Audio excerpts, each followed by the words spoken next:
నమస్కారం. వనవానికి స్వాగతం. ఈరోజు వార్తలలోని ముఖ్యాంశాలు. అనుబంధం. రవీంద్రనాథ్ ఠాగూర్. అద్భుతమైన కవిత. నేనిక లేనని తెలిశాక విషాదాశ్రులను వర్షిస్తాయి నీ కళిలు. కాని మిత్రమా, అదంతా నా కంటపడదు. ఆ విలాపమేదో ఇప్పుడే నా సమక్షంలోనే కానిస్తేపోలా. నీవు పంపించే పుష్పగుచ్చాలను నా పార్థివదేహం ఎలా చూడగలదు? అందుకే అవేవో ఇప్పుడే పంపరాదా?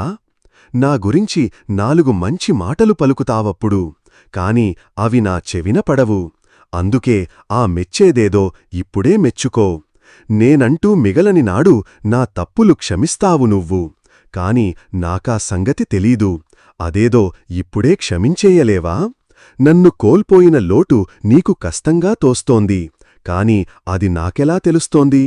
అందుకని ఇప్పుడే కలిసి కూర్చుందాం కాసేపైనా. నాతో మరింత సమయం గడిపి ఉండాల్సిందని నీకనిపిస్తోంది. అదేదో ఇప్పుడే గడపవచ్చుగా మనసారా? సానుభూతి తెలపడానికి నా ఇంటివైపు అడుగులు వేస్తావ్ నా మరణవార్త విన్నాక.